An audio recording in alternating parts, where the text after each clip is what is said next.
Perkenalkan, nama saya Ningsia Kelupa.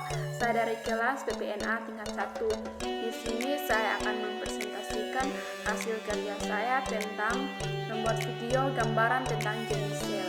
Yang pertama, nekrosis. Nekrosis merupakan kondisi cedera pada sel yang mengakibatkan kematian dini sel-sel dan jaringan hidup.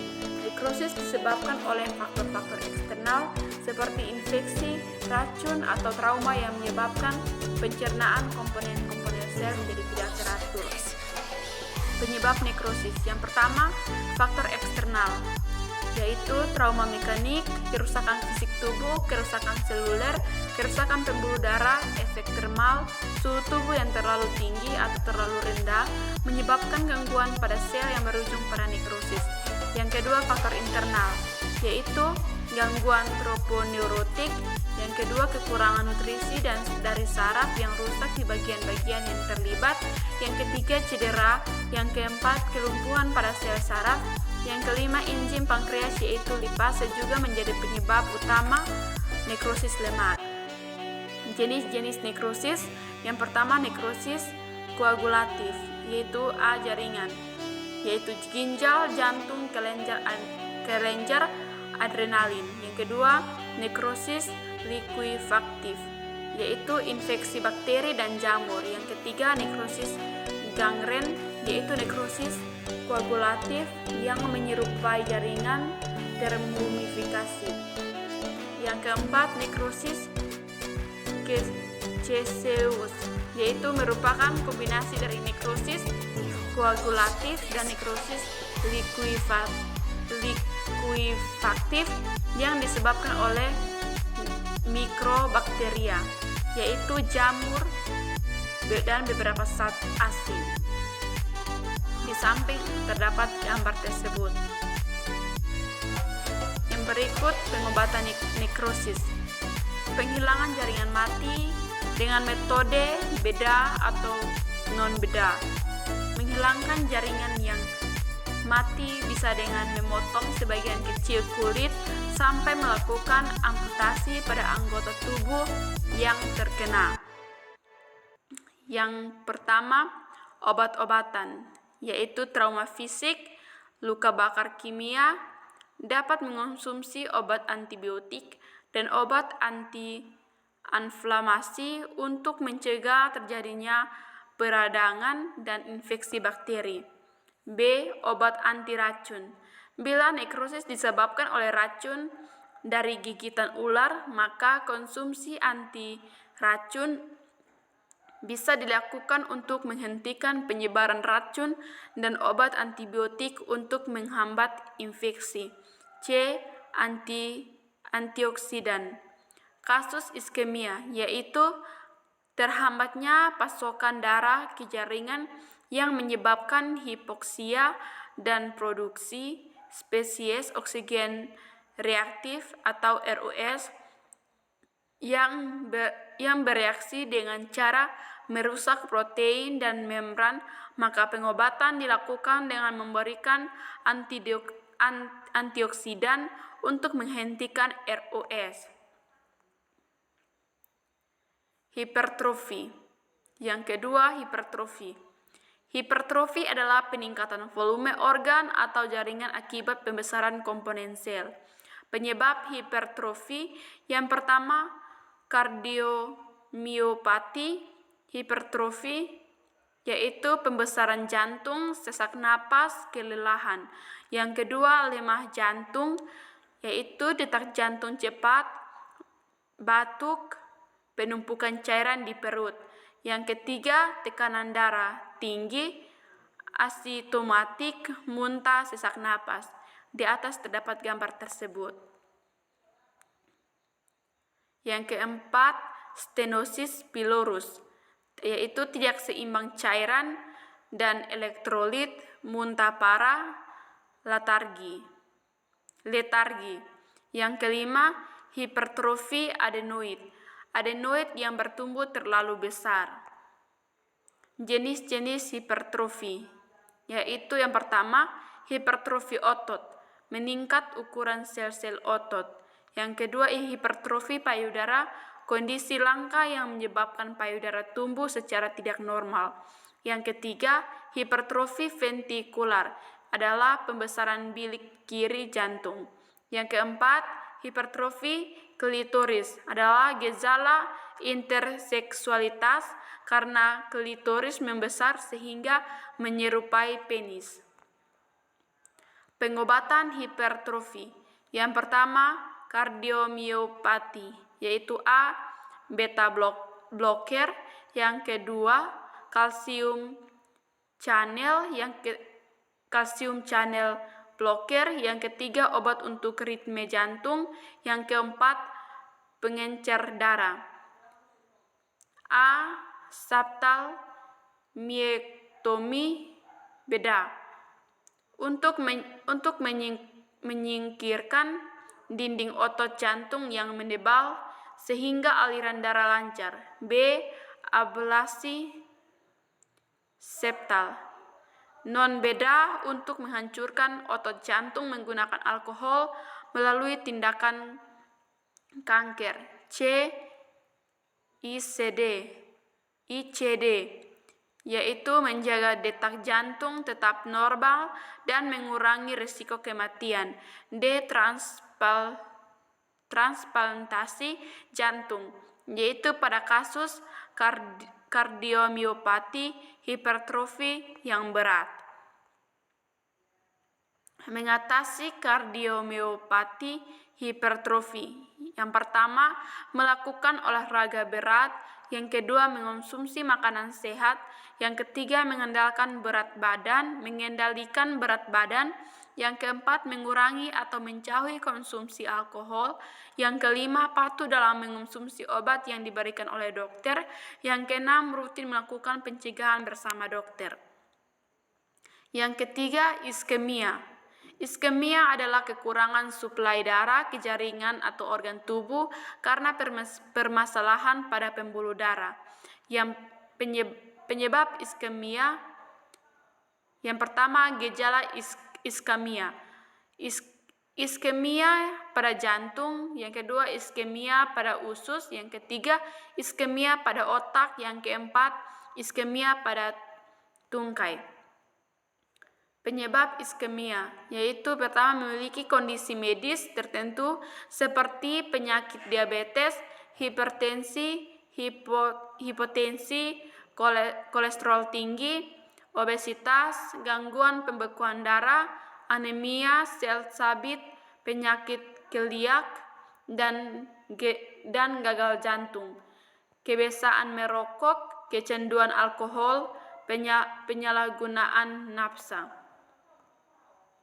Yang kedua, penyebab iskemia memiliki kondisi medis tertentu seperti penyakit diabetes, hipertensi, hipotensi, kolesterol tinggi, obesitas, gangguan pembekuan darah, anemia sel sabit, penyakit keliak, dan gagal jantung. Pengobatan iskemia. Pengobatan iskemia untuk memperlancar aliran darah ke otot jantung. Pengobatan iskemia otak untuk mengatasi gumpalan darah. Yang ketiga, pengobatan iskemia usus, yaitu untuk melebarkan pembuluh darah atau angioplasti dan pemasangan stent, operasi bypass atau endarterektomi transaorta untuk menghilangkan plak pada dinding arteri. Yang keempat, pengobatan iskemia tungkai. Untuk meredakan gejala pada iskemia pada tungkai, dokter dapat memberi obat yang meningkatkan aliran darah ke tungkai dengan cara melebarkan pembuluh darah. Yang keempat, trombosit. Trombosit adalah kondisi saat jumlah keping darah atau trombosit rendah di bawah nilai normal. Trombosit berperan untuk menghentikan perdarahan saat terjadi luka atau kerusakan di pembuluh darah. Kurangnya jumlah trombosit dapat menyebabkan darah sulit membeku. A. Gejala trombositopenia, Yang pertama mimisan, yang kedua gusi berdarah, yang ketiga menstruasi yang lebih banyak dari biasanya, yang keempat hematuria, yang kelima BAB berdarah atau berwarna hitam, yang keenam muntah darah atau berwarna seperti kopi. Di samping terdapat gambar tersebut. Penyebab trombosit turun, yaitu yang pertama demam berdarah, anamnesa, aplastik, leukemia, ITP. Penyebab trombosit turun sementara, yaitu preeklamasia dan sindrom HELLP saat hamil.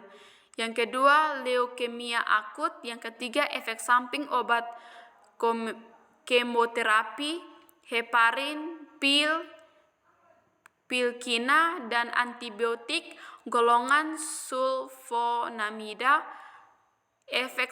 Yang keempat, efek samping dari radioterapi. Yang kelima, sindrom hemolitik uremik. Penyebab trombosit turun berkepanjangan. Yang pertama, kecanduan alkohol dalam jangka panjang. Yang kedua, penyakit liver. Yang ketiga, sindrom mielodysplasia. Yang keempat, penyakit anemia aplastik. Yang kelima, penyakit myelofibrosis. Yang keenam, kelainan genetik seperti sindrom Wiskott-Aldrich. Dan yang ketujuh, trombokitopenik purpura. Pencegahan trombositopenia. Menghindari minum minuman beralkohol, mendapatkan vaksinasi untuk mencegah beberapa infeksi virus yang dapat menurunkan jumlah trombosit, misalnya cacar air dan rubella. Mengikuti program pemberantasan serang nyamuk untuk mencegah demam berdarah.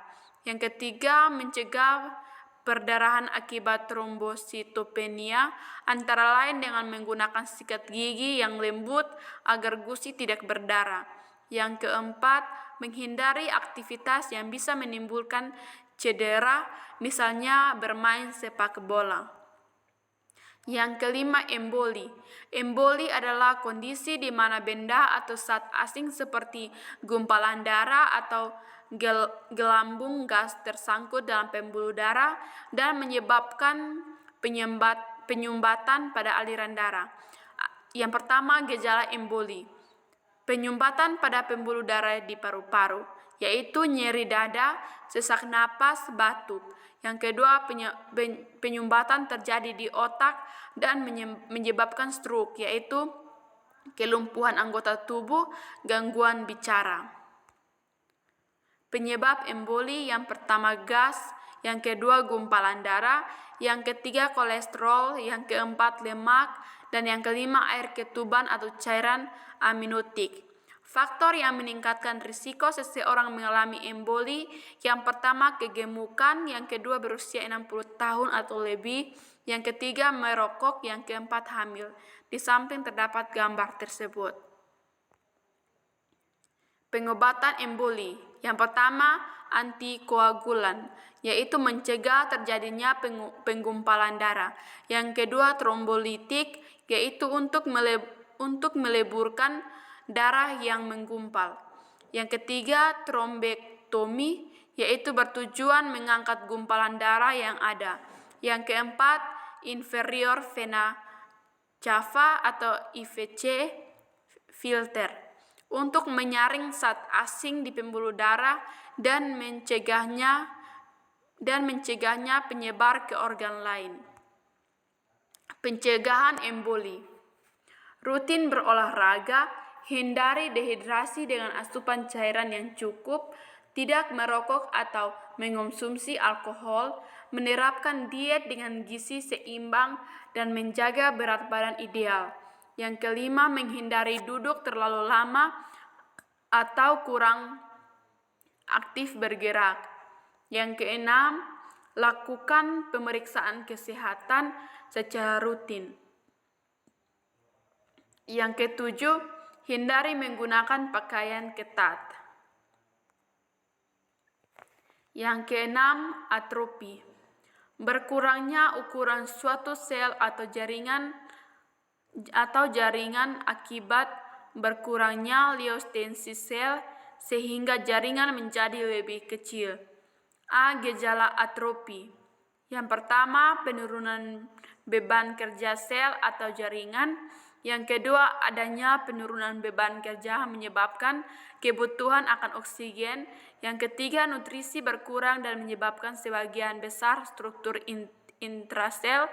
Yang keempat, mitokondria. Yang kelima, retikulum endoplasma. Dan yang ketujuh, vestikal. Di samping terdapat gambar tersebut. B. Penyebab, yaitu yang pertama, mutasi dapat merusak gen untuk membangun organ. Yang kedua, nutrisi yang buruk. Yang ketiga, sirkulasi yang buruk. Yang keempat, hilangnya dukungan hormon. Yang kelima, hilangnya pasokan saraf ke orang target. Yang keenam, jumlah apoptosis sel yang berlebihan. Dan yang ketujuh, penyakit intrinsik pada jaringan. Pengobatan atrofi. Yang A. Olahraga. Yang kedua, B. Terapi fisik. C. Terapi ultrasound. D. Operasi atau pembedahan untuk memperbaiki bagian otot yang sudah terdeformasi. E. Perubahan pola makan biasanya direkomendasikan untuk pasien yang mengalami atrofi karena kekurangan nutrisi. Pencegahan atrofi. Yang pertama, berolahraga ringan secara teratur. Yang kedua, mengonsumsi suplemen. Yang ketujuh, hiperplasia. Hiperplasia merupakan kelainan progresif yang ditandai oleh bertambahnya volume suatu jaringan atau organ tubuh akibat dari pembentukan atau tumbuhnya sel baru sehingga jaringan atau organ tubuh tersebut membesar.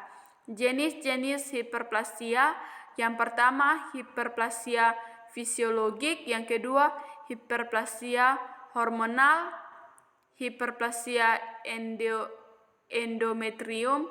Yang kedua, hiperplasia kompensatorik yaitu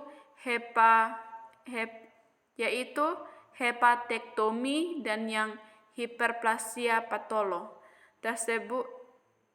Gambar tersebut terdapat di samping. Gejala hiperplasia. Yang pertama, siklus menstruasi tak teratur, tidak haid dalam jangka waktu lama, polimenore yaitu menstruasi terus-menerus, yaitu sakit kepala, mudah lelah, mandul dan anemia. Pengobatan hiperplasia. Yang pertama, diobati oleh dokter ahli kandungan. Yang kedua, preparat progentin. Yang ketiga, melakukan tindakan kuretase. Yang keempat, operasi rahim. Pencegahan hiperplasia. Yang pertama, berkonsultasi dan kontrol urin ke dokter jika perlu mengonsumsi obat yang mengandung estrogen. Yang kedua, menjaga berat badan ideal. Yang ketiga, jika memiliki kelebihan berat badan atau obesitas, lakukan diet dan aktivitas fisik yang teratur untuk menurunkan berat badan. Yang kedelapan, metaplasia. Metaplasia adalah perubahan sel matur jenis tertentu menjadi sel matur jenis lain. Ini berarti keturunan dari sel induk yang sedang membelah dikhususkan menjadi jenis sel. Penyebab metaplasia. Yang pertama, iritasi asam pada GERD. Yang kedua, iritasi asap perokok dihentikan. Terdapat gambar di samping tersebut. Gejala metaplasia. Yang pertama, metaplasia kelenjar di esofagus. yaitu adanya reflux makanan, yang kedua asam lambung, yang ketiga daerah kerongkongan, yang keempat penyakit GERD atau gastroesophageal reflux disease, yang kelima asuhan pencernaan, yang kedua metaplasia kelenjar di faring. Yang pertama, asap rokok yang dihirup perokok akan menyebabkan metaplasia sel squamosa. Yang kedua, asap rokok berupa hidrokarbon polisiklik. Pencegahan metaplasia. Yang pertama, menjaga pola makan. Yang kedua, konsumsi makanan yang nabati. Yang ketiga, buah-buahan dan sayur segar. Yang keempat, mengurangi asupan garam. Yang kelima, mengurangi makanan yang cepat saji. Yang keenam, berhenti merokok. Pengobatan metaplasia, yang pertama, amoxicillin. Yang kedua, metronidazole. Yang ketiga, clarithromycin, yang keempat tetracycline. Sekian dan terima kasih.